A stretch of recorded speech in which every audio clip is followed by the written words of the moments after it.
This is John Nugent. I'm Sam Long. And I'm Ron Peters. Welcome to the After Class Podcast. Because the best conversations happen after class. Thanks for joining us in another episode of the After Class Podcast. Today we're going to try to answer some serious questions like, why can Ron not satisfy John? Apparently at the end of last episode, John was completely unsatisfied. Definitely. I failed to satisfy him, so we need to somehow figure out how to resolve this. To bring satisfaction. I think I did language. I'm not fully satisfied. Yes. So we're going to talk more about the flood, about the nature of it, the purpose of it, and perhaps give some reasons, some theological reasons why God would have done it. And hopefully by the end we will finish up with what we call the Primeval History, which is Genesis 1 through 11, ending with the capper of the Tower of Babel, and how this entire story plays together to set up the next stage, which we'll get to in our next episode down the road. Our next one down the road, after our special Christmas episode. Yes, there's a special Christmas episode yet to be... two. I don't know, so yet to be determined. Next couple of weeks, you can anticipate a couple of Christmas themes episodes, which I'm looking forward to because I love Christmas. Is that a true statement? I do. No, I'm not being sarcastic. I love Christmas. It is so great. Do you love Christmas? I'm Sam? the humbug in the room, so that'll be fantastic. Yes, you are. Because I know, John, you love Christmas. In fact, the only decoration I have on my door is a picture of Santa on a reindeer with an axe. Which I saw, and I thought that fantastic. was Really? Yeah, Stop by and see that. It's fun for the whole family. Yeah. Except for small children, they'll be scared. So we get back to it. We've laid it out of the lead up to the flood. God is grieved. God is saddened by what is going on and decides that he's going to wipe out humanity. And the flood comes. Ron made the case that that's just what God does. I'm sorry if I'm simplifying it a little bit. No, God brings judgment when things do not go as they're supposed to. That God is the one in charge of keeping things under control. So when things don't go right, judgment is enacted. Yeah. You did concede that there's some grace in the Bible, which we appreciate. It's nice for the New Testament guy to do that. It's a spattering of grace. But overall, that's kind of how it works. John was not pleased with such an explanation, and so we turn it to him to fix or to be satisfied. I wouldn't say I wasn't pleased with it. I'm not sure that tells enough of the story to answer the kinds of questions people have. Mm-hmm. Their question is, it just doesn't seem like the God of the rest of the Bible story, especially as revealed in Jesus, is a God who must smite evil. He didn't need to smite Cain, even though Cain killed someone. He could have, smitten him. There's so many people that he allows to live, and all of us, all who sin and fall short of the glory of God, who are able to continue to live under God's grace. Why in this story there was no room for that kind of thing, even for the little baby children? Yeah. Because he was not smitten with them like he is with us. Smitten with them. We're better. Wow. Right. Isn't that what our worship songs are all about? Yes. This God. is Ron's favorite line. Oh, my gosh. Yeah. Yeah. Something about a dress and being pretty. And I'm waiting for the day that we have a song in Christian pop music where God says that he thinks I look pretty in this dress. Like, it's got to be coming soon. God loves me so much. He thinks I'm so special. He loves me just the way I am. Driving me crazy. Yeah, I understand. And while we say that flippantly, I think that sentiment does exist in our world. Yeah. Like, those people were terrible. But we're less terrible, so God would not wipe us out. I mean, God is his reckless love. He pursues us so hard. It's like, that's the kind of, that's what we're getting in our Christian popular music, popular preaching. Is that the God that's revealed in Jesus? And I don't want to jump too far ahead because this is a Genesis thing, but I think that if you don't think that that's revealed, like a God of judgment isn't revealed in Jesus, you're not reading the same Gospels I'm reading. In the Gospels, Jesus talks about people being like chopped to pieces, thrown into outer darkness where there's weeping and gnashing of teeth.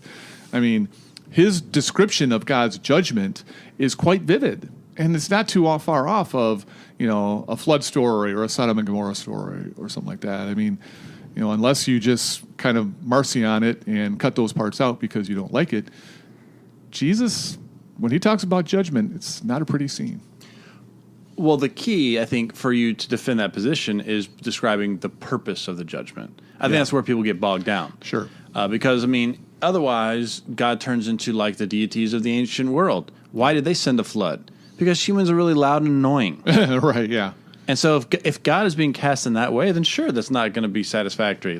No, I don't want to believe in such a God who just gets grumpy with us. Like, all right, I'm just going to kill you all because I'm tired of you. Right. And if that's how, I know that's not how you're framing it, but that's how people see it. Yeah. Like this God is just capricious and at any point can just be done with us and call in the next natural disaster. Yeah. And so more needs to be talked about of why would God do that? Yeah.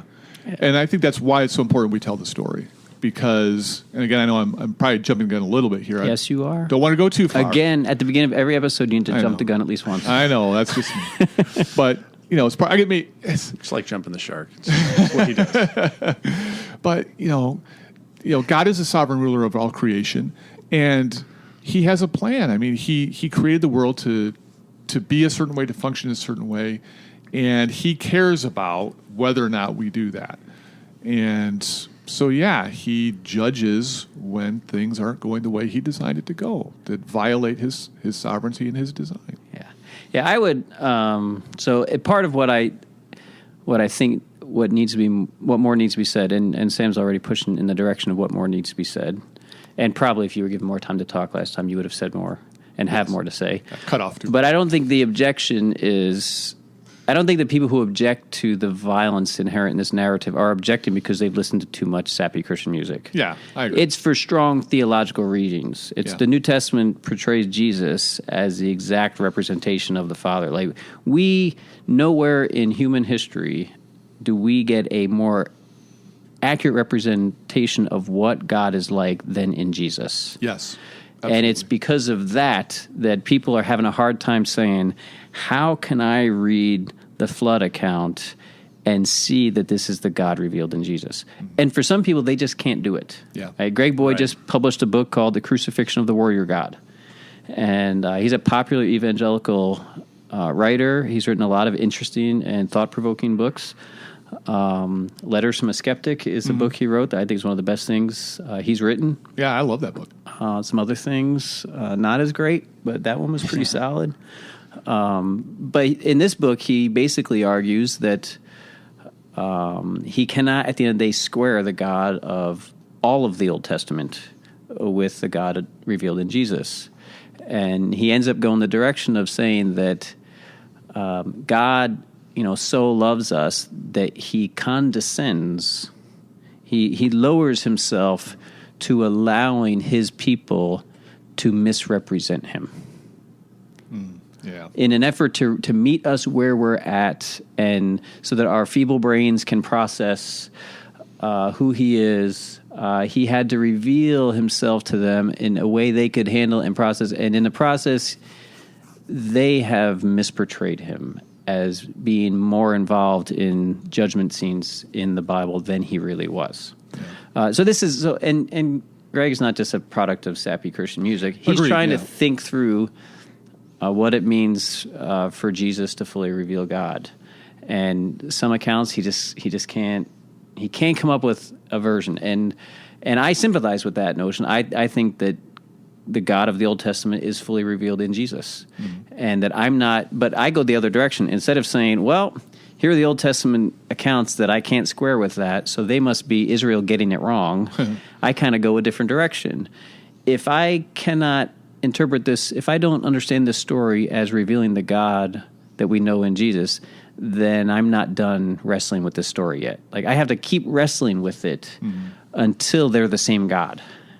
Yeah. And it may be that my categories for interpreting the story are warped or twisted, that I'm seeing it the wrong way as portraying a different kind of God than there really is. And this happens all the time with the flood account. When people dismiss the flood account, and this is scholars who publish books, God got angry with them and flooded the world.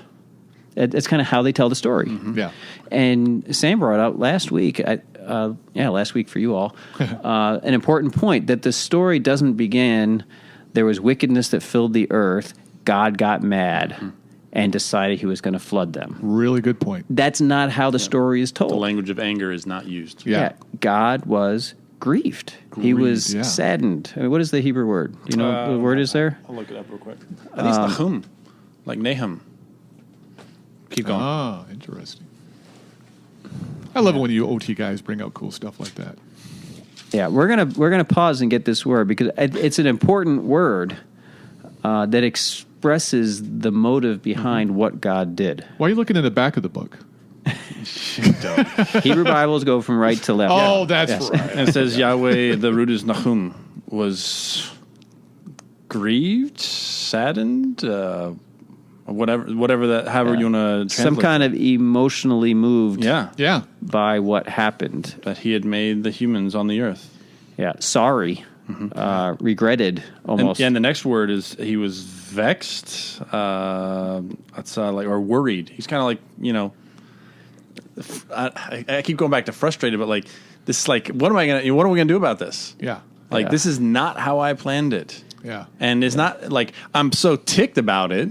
It's like, what are we going to do about this? Yeah, there's nothing in that word that expresses anger, aggression, bloodthirsty, the need for vengeance. Yeah. There's nothing in the text that frames God's actions in that way. And to me, that's really important. And you got to sit on that concept for a while. When God sees a creation full of violence, he is grieved. And I think he's grieved because he realizes he has no choice but to do what he's about to do. Yeah. Like things have gotten so bad that the only way forward to preserve what is good about his creation is something like the flood. Yeah. Like if God is the God of love who doesn't randomly and doesn't have to reflexively kill everyone who does wrong, the fact that he has chosen to do this means things must have reached a critical point. Right. And we don't sit. So I think the verses leading up to this, I know you want to say something, Ron. I'm going to open a window. But we should open a window. It's hot. I know. It's It really is hot in hot. here. The heat is cranking in this office right now. But the events leading up to it talk about, the earth is so filled with violence that every thought of the human heart is always evil all the time. Yeah. Like if the Jewish author or the Hebrew author was trying to convey that things were as worse as they possibly could get, I think that's the language that shows up before God being grieved. Mm-hmm. Yeah. So I think of like things have gotten so bad on the earth that if God doesn't intervene in this kind of way, we might lose some things about the goodness of creation. Were you going to say something, Ron? Actually, I want to affirm that, and maybe my wording wasn't as artful as it could have been, but that's kind of the point that I was trying to drive toward at the end of the last episode, that this is not a God who just flies off the handle. I am so angry that I'm just going to wipe these people out, like he's lashing out in his anger, but a God who cares so much about this creation that he has created, that things have reached this critical mass where he says something has to be done, and it's going to require drastic measures on my part to try to salvage this situation. And so, it's a God who cares so much about his creation, and it's the thing that I encounter so much is it's like suddenly, like we talk about, God's love. And love becomes like the trump card. It's the right bower, or it's the throwdown loner that you just slam down, and everything else that the Bible reveals has to yield to this particular characteristic of God. And two things come into my mind. Number one, to me, that's making one characteristic of God trump everything else. Everything else has to bend toward that. And I don't think that that's how we should approach it when we see, God's righteousness and his mercy and his justice and all these things that he talks about, that all these things are equally as important, and that you can't bend all those things towards one characteristic. And the number two thing that comes to my mind, and I say this to the students all the time, are you defining love the way God does? Or are you bringing in a lot of freight to your definition of love that's really not a biblical definition, but is actually stuff that you've learned more from the world? And you're just assuming that the definition of love that you're using here is really the one that the Bible reveals in terms of God's love. And so for somebody like Greg Boyd, and I haven't read his stuff, so I don't want to say too much, because I would be speaking out of ignorance, but, for people, who wrote the book years ago, Love Wins? Rob Bell. Rob Bell, thank you. I remember what a big stir that created. And I never read the book, so I'm not going to comment on the comments or on the contents. But the question that comes to my mind is he using love the way the Bible uses the word love? Yeah. Yeah, I hear what you're saying there. But at the same time, arguably in the Bible, Old and New Testament, God's love does override our desert for punishment. Like, that's the way he is portrayed in the Bible. And I'm wishing, there are several passages that I don't know the verses, but I know the content of them that are coming to my mind, where God says, man, we talked about it recently in the prophets class, that God is not human, therefore he won't come in wrath. Like, God's people deserve it, but God is not like us, that when we are acting up and doing wrong, he has to reflexively act in judgment. That's what makes him God and not human, is that he's not like that. Yeah. Or the kind of the slogan that appears several times throughout the Old Testament, beginning in Exodus, about God being a long-suffering God, repenting from the evil he would cause to do upon people, because his hesed, his loving kindness, makes him overlook our wrongs, and he wants to forgive us.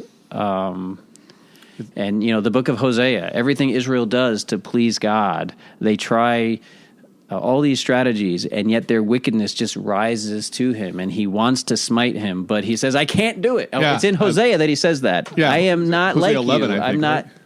Yeah, because I'm God and I'm not like you, I can't just act out of wrath and smite you. Yeah, I love that passage in Hosea. Yeah, it's Hosea. I finally came around to it. Yeah. But so, you know what I'm saying? So I hear you saying that we shouldn't take love as being the one defining and only attribute or aspect of God's nature, but to treat it as primary,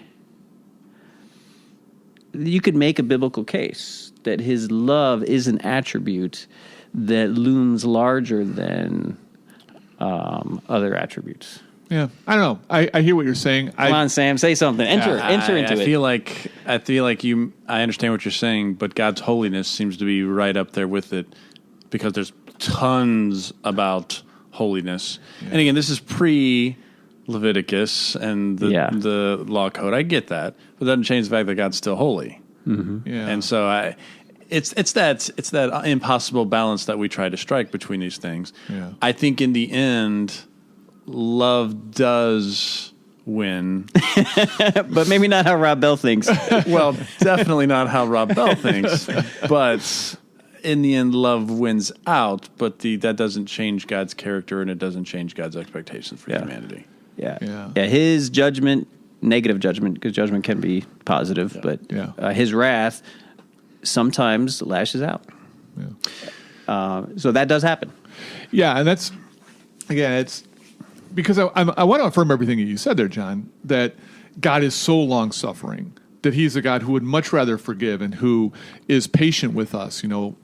Paul says in Romans 2, it's his patience that leads us to repentance, or his kindness that leads to repentance. And in that context, his kindness is his patience by not lashing out in a reflexive way, but saying, I'm going to hold off.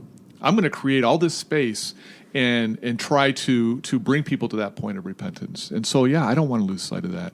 Like I said, I still, like you said, Sam, there are other things about God in addition to his love that I think are such important characteristics that I don't want to bend towards one and make it sort of the Trump it's thing. just one of the many paradoxes of God. Yeah. That we can talk about all day, but in the end, we're not able to fully explain how God balances that, the holiness of God and the love of God. Yeah, so I don't feel like I'm done interpreting the flood account until I can show this is the action of our loving God, and his love is revealed in this account. Okay. And I think we can do that. Let me push back on an illustration I've been thinking of as you've been talking. Okay. So when someone has cancerous cells, what is the normal course of treatment? They give you chemotherapy. Well, what does chemotherapy do? It kills all the cells. Yeah. The goal being to take out the bad ones, and so that what grows back are good ones. Yeah. How do you see that as an illustration of the flood account? Thanks, Dan. That's a great setup. Well, I do what I can. Because this analogy I use in my commentary. I think. Maybe I don't. You use a different one. Oh, do I? Mm-hmm. About the pregnant woman? The pregnant person. But it's a cancer situation. Well, that's true, but it's true. Okay, so here's my thinking. That's more of a, but yours is more of a tearjerker. I'm not gonna lie. Oh man. Thanks. I mean, I didn't make it up. Right. So yeah, we were talking about this story in church. I don't know, probably like 10 years ago, and we were talking about the flood. And I was trying to say, this isn't just the reflexive action of a mad God. Mm-hmm. That this is a God who's looking at creation and saying, they're destroying the whole thing. Yeah. They're ruining everything. And I take some cues from the fact that after the flood, when God gives them instructions, he says, all right, from now on, life for life. Mm-hmm. You don't, when someone kills someone you love, you don't kill 5 of their family members. Right, you can only do 1 for 1. And so God's limiting, like Sam said in previous episodes, he's limiting retaliation. Mm-hmm. But another thing that happens after the flood is he says, and now the fear and the dread of humans will be on the animals. Mm-hmm. Which is a really weird, a weird passage, and I'm not sure I know exactly what it means, but it could be suggesting that God is saying that, before the flood, humans and animals had an interesting relationship, but the animals didn't fear them. And apparently they all talked. Right. Or at least one. This is where it changes. This is the account of when animals stopped talking. But the fear and dread is on them because before the flood, if that dread was not upon them, and if humans were filling the earth with violence, so if humans are killing humans, how much more are humans also killing animals?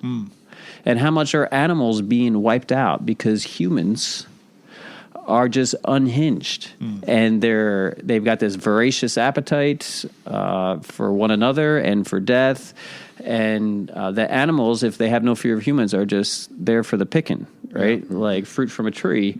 And so there could have been, before the flood, such rampant violence that species of animals were on the verge of going extinct. That's where the dinosaurs went. Humans killed them all off. Now we know. And God didn't want that to happen to all the rest of the animals. Yeah. That's why they got because they're so big and slow moving. They were more susceptible. They're more vulnerable towards the humans. I've seen Jurassic Park. I'm still skeptical. That's Velociraptors. Come on. No, that's a modern interpretation. The real story. But we didn't have guns back then. Those things would. All right, so the point. Sorry. You give me a chance to rein it back in. Thank you. Yep. My role is now complete. That there could have been, and Genesis is describing it so cryptically, a world that was really spiraling downward to where species were about to be lost. Mm-hmm. Yeah. And life on Earth was nothing like anyone would want any of their children raised up in. Like when you put your children in the episode, like in that story, in a world where everyone is raping and pillaging and stealing and killing as they please, and the powerful, whether they're demigods or royalty, or if Game the of Nephilim Thrones. are ruling over the earth and causing mayhem, whether they're hybrids or whatever, they're big people. That's not a world any of us would want to raise our families in. Yeah. That's not a world we would want to continue going on that trajectory. Yeah. And so if God has chosen to start over, so to speak, but it's not really starting over because he saves 2 of all the animals and he saves representative humankind. So the original project is not wiped out altogether. No. It's preserved before it's too late. Mm-hmm. Yeah, he's purging the bad stuff. So the analogy Sam was setting up so nicely is, and this was brought up. Did you say nicefully? I think you did say I may have. Okay, just keep going. I'm not saying I won't do it again. Is from my friend Steve Bush, and he was a physician. And as we were talking about this kind of stuff in Bible study, he says, I have an example. And he said, when a woman is pregnant with a child and it's determined that she has cancer and the cancer is spreading throughout the body, and the doctor comes in and looks at the woman and says, honey, you're going to die. This cancer is going to take you. But it's not too late for the baby, right? The cancer has not entered into the uterus, and the baby so far is safe. But if we don't do something drastic soon, and she's kind of late into the pregnancy, we don't do something soon, you're going to die, and so is the baby. And the doctor comes to the woman and to her husband and says, we have a couple of choices. I can let your wife and yourself live as long as possible, and you're going to die, and you're going to take your baby with you. Or we can do a surgery that's pretty invasive to remove the baby from your stomach before the baby gets infected, but you're not going to survive. And so the mother is going to be lost, but the baby's going to live. And there's going to be a future that's going to rise out of your death. Yeah. This is an analogy in which the doctor is not, this is not Dr. Kevorkian coming in Right. and killing this woman.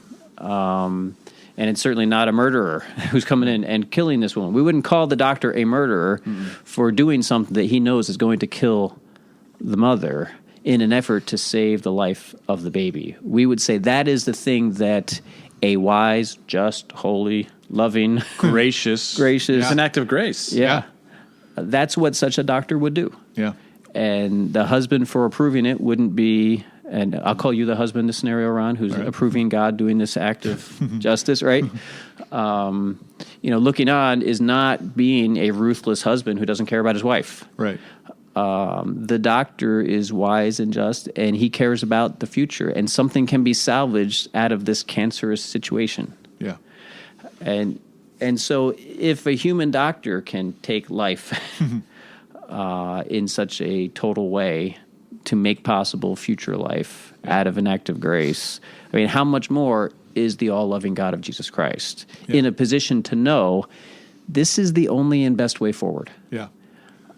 He doesn't see a better way because this is the best way, because this is what a loving God would do. But he's not going to feel great about it.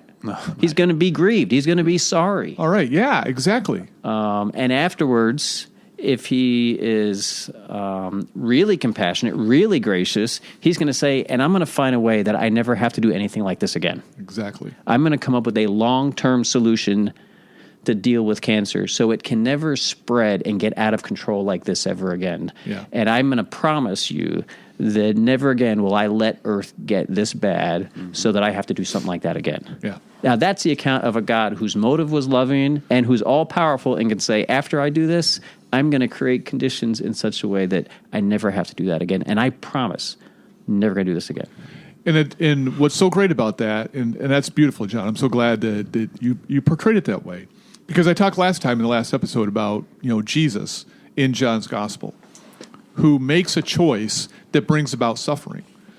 Okay, he gets this message from Mary and Martha, and they say, hey, this person you love, Lazarus, he's dying. Please do something about it. And Jesus does nothing. And Lazarus dies. When he could have intervened, when he could have prevented his death, he didn't. He made a choice, and he died. And now, not only is Lazarus dead, but his sisters and their friends and family in that community in Bethany, Jesus finally gets there, and they're crying, they're grieving. They're so saddened by his loss. And Jesus sees that, and he weeps. And that's the point I was trying to make last time, that sometimes God makes decisions, and he is grieved for the necessity, but he also understands the necessity. And for Jesus, there was a necessity. There was something that needed to happen here that was critical to the outworking of God's plan in his life. Jesus needed to be revealed as the resurrection and the life. That if I can give life to Lazarus' mortal body, how much more can I be the life giver in this eternal resurrection sense? And so, God made a decision that resulted in Lazarus' death and grief to the people around him. And he grieved. As you rightly said, God doesn't just do it. He's not like heartless. But sometimes you do a thing that brings grief because you know that there is this better thing that's going to come out the other side. Yeah. So what I was not satisfied with last time is just, one way to answer it is to say, hey, God's not all love. He's also wrath and judgment and holy. Therefore, sometimes he's going to do the wrath, judgment, holy thing. And that kind of leaves it as, so we don't have the need to frame this as something a loving God would do. You know what I'm saying? Yeah. This is where that other side of God is on display.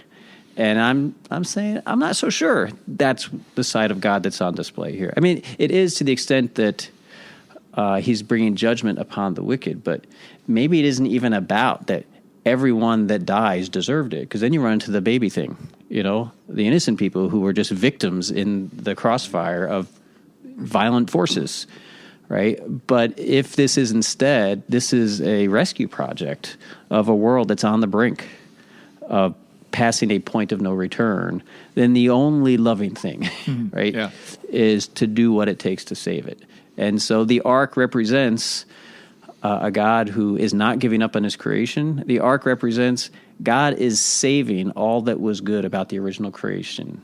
He could have easily said, you know what, if the thoughts of humans are always evil all the time, let's ditch version 1.0 of humans and let's start version 2.0, a new race that will not do this kind of thing. Yeah. But the fact that he keeps the original design going, not only of humans, but all the animals going forward, says he's not giving up on his creation. Yep.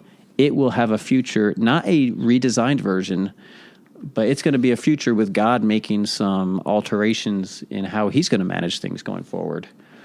Some new principles he's going to put into play, some new limitations. And maybe there is, one of the questions that we didn't talk about last time is when God says he's going to limit human life to 120 years. There's different theories about what that means. Yeah. And some say maybe it's going to be 120 years till he floods the earth, or maybe he's limiting lifespans. Like humans no longer are going to, become more than 120. And I kind of lean toward that one for my understanding, the etiological angle of, why do humans die around 120? Right. When in these ancient genealogies, they're living to like 800, 900.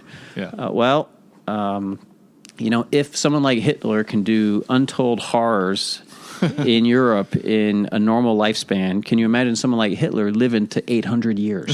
Amassing power. Like, there's something about limiting life that is already God's beginning to decrease the capacity for humans to fill the earth with violence, like they were doing when they were living to 900 years old. Early term limits, we might say. Early version of term limits. Yeah, to limit human life is to limit the life of the violent warlords. Yeah. No one's going to really have power for more than 40 years. Yeah. Because they're going to get sick and die, and they're going to get replaced. Right. That's a way of kind of God doing something to restrain and limit future violence in the world going forward. Yeah. So let's maybe transition, because we have to get to Babel today. At some point. So maybe we can talk about, so God's made this promise, right? He put the rainbow in the sky. And what's really cool about, the bow in the sky is that the Hebrew word for bow can mean a few things, right? It can mean a rainbow. It can mean an arch shape, right? And it's also the word that's used to describe the arch-shaped string weapon. The archer's bow. Yeah, the archer's bow. And for the ancient world, they didn't have guns that were their weapons that they used to for warfare and hunting. They used bows. That was the weapon of choice. Advanced technology. Yeah, and so when God hangs a bow up in the sky, a rainbow as his image, it's like he's retiring his weapon of mass destruction. He's not going to wage war against the world again like he did in the flood. Every time they see the rainbow, they're going to remember that's right, God hung up his weapon. Every time it rains, I don't have to be afraid. I can receive it as a gift. Yeah. And when the rainy season comes and it seems to go on forever and ever and ever, we won't have a bunch of people start building boats. Right. They're going to trust in God's promise to keep creation going. Yeah. What if you see a little bit of that, just really quick, in Acts when Paul talks about God sending his rain, even God sends rain even onto these idolaters, maybe evoking a little bit of that, instead of rain becoming this tool of scrubbing the earth clean and starting out again, that, God sends his rain even on the unrighteous, as a sign of his love, even on those wicked idolaters. But do humans get better after the flood? Tons. Oh wait, we don't even get out of Noah's family before things turn bad. But we don't have probably time to talk about all that. But yeah, I mean, right at the end of chapter 9, things go badly even in Noah's family. Something happens that we probably won't get into, but something happens that caused cursing by God, kind of reminiscent somewhat of chapter 3. Yeah. So things are not going well, and we're moving into chapter 11, where now so they're rebuilding population again, being fruitful, multiplying. Chapter 10 describes. I thought the exact same thing, being fruitful and multiplying. Which means trouble. Apparently. And chapter 10 lays out, generations that are being born and all the rest, and they're spread. And chapter 10 ends with nations spread abroad on the earth after the flood. So they're doing what they're supposed to be doing. They're multiplying and spreading, but then there seems to be a change. And again, I would suggest this is probably like an etiological story that has been folded into the story of what's going on in the world. The question of how did we get all these languages and races and people? How did that happen? Yeah. I mean, if everyone's from one person or two people, how does that work? Why don't we all speak Hebrew like God? Exactly. Exactly. And which is also going to be the language of the next life.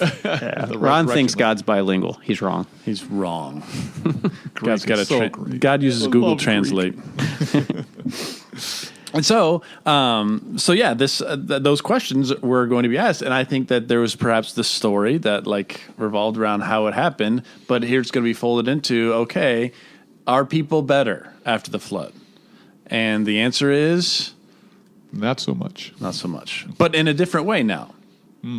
It's the violence does not seem to be as stark, but there again, I would talk about transgressing boundaries. The goal of building something, some gathering together and then building it up into the heavens, not necessarily the dwelling place of God, but up into the sky. And why would one do that? Except to pride is one answer. Carry on. Why would one do that except to?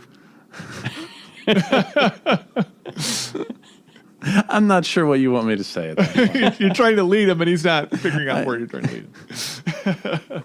I interrupted your sentence. So you said pride, and I thought you too. You know this song by you too. You know, pride in the name of love. In the name of love. That's why they built the tower. They're building the tower in the name of love. Yes, that's where you two got it from. Yeah.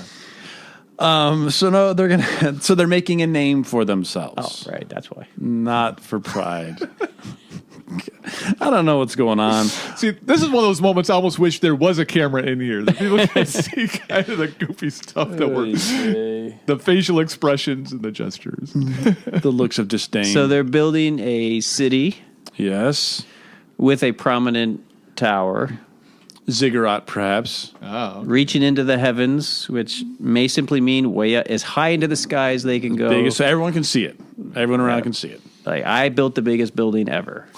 Trump Tower. I think there's an assumption some people make that they were in building a tower into the heavens, that they were trying to reach God. Like this was somehow a stairway to heaven, right? Up the ziggurat, up into heaven, and they're trying to get into heaven, and that's what's wrong about this. But that doesn't seem to be the thing. It seems to be about this name. They're trying to be impressive. They're trying to be better than everyone else. Mm-hmm. Now we're all looking at each other. That's right. So what's wrong with it, Ron? Oh, God. Nice way to toss it to me. I don't know if we're going to do any better than Sam here. He did so bad. Why are we throwing me under the bus? He's the one interrupting me with bad endings to my sentences. Let's be clear. Yeah, okay, you're right. Yeah. I was doing just fine. Yeah, you're right. That was a little harsh on my part. Sam, I apologize. Not accepted. Sure. Continue. Yeah, I don't know if I'm going to be. I don't know if I can hit that back over the net at you there. Yeah, the building a great name for themselves. I guess maybe one of the things that I think about is, is this more of you're going to be like gods, not so much, the power and the violence, but is it, you're trying to build this great name and this kind of human arrogance. I don't know. See, to me, I tie this back to the Sons of God account. Okay. I think this is a throwback to life before the flood. And my throwback has to do with who founded this city. This city was founded by Nimrod. Oh, right. In chapter 10, we're told that we're given a genealogy, and we're told Nimrod built many cities. And among them is Babylon. He's the one who established Babylon and Assyria and a lot of the other bad cities. Yeah. These Fertile Crescent cities that would have been very well known at this time period. Like history books talk about the cradle of civilization. This is like one of the power centers. This is like one of the superpowers of the ancient world. And as the story is going to go for Israel, Babylon and Assyria are the two nations that took out the north and southern kingdoms. And Nimrod is the founder. And so that's in chapter 10 in the bibliography. And Nimrod is described as a mighty man, Gebarim, which is what the Nephilim were called, mighty men. And this city wanted to make a name for themselves. And the Nephilim in chapter 6 are referred to as mighty men of name, right? The same word for name. So you have a Nimrod, who's obviously a warlord, kingly nobility kind of feature, who's a guy who's like establishing cities and expanding his territory. And no wonder this city is trying to make a name for itself. It's trying to do great things.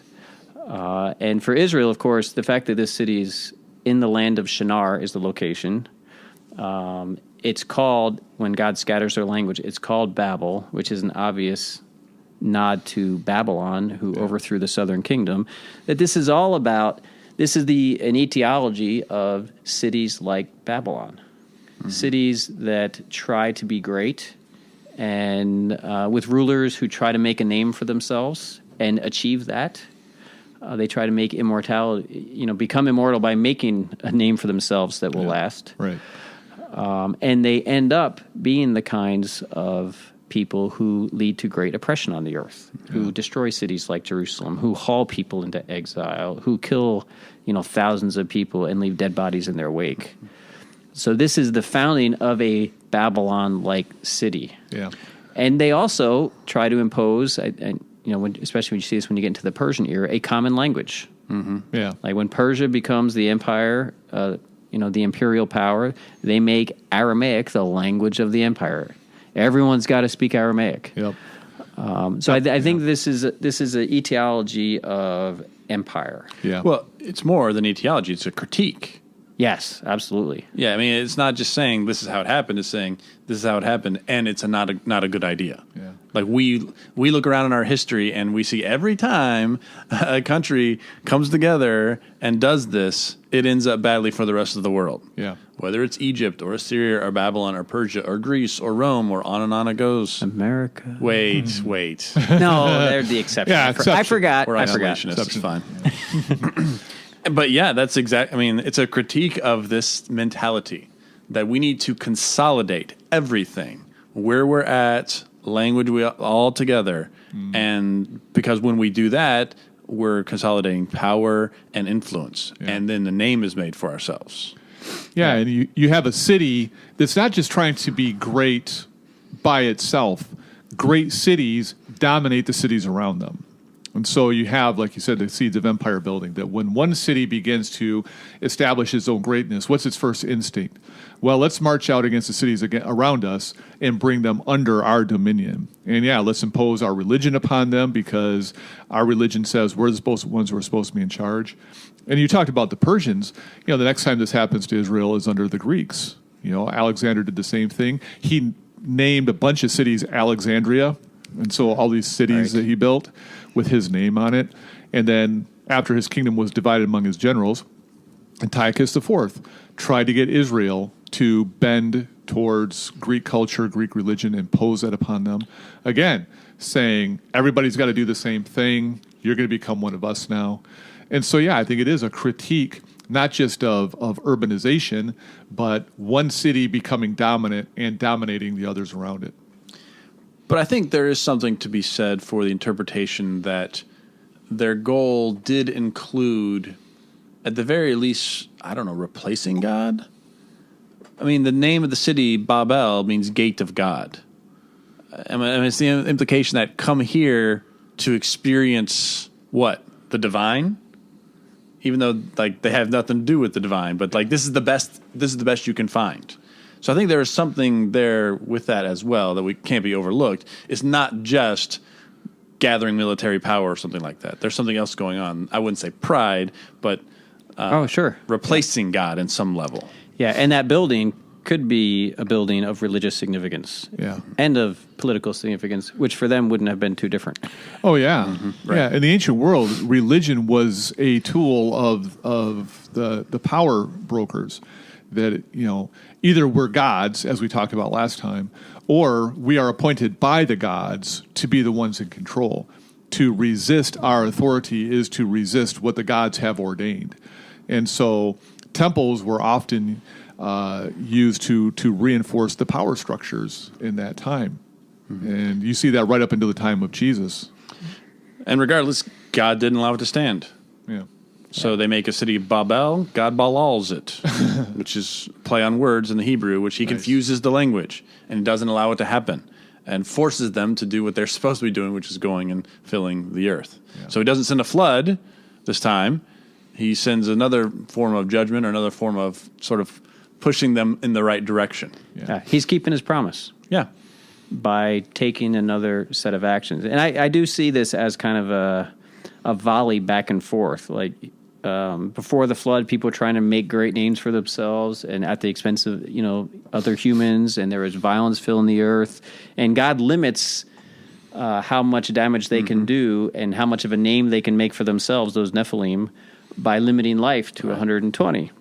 So after the flood, what do humans do to strike back? The empire strikes back by saying, if I can't live eternally or these long lives, well, at least I can build a city that will live. Yeah. I can build an institution that will last. Maybe even a dynasty. A dynasty that will last. Yeah. Some way to strike back at God's, reminding them of their mortality.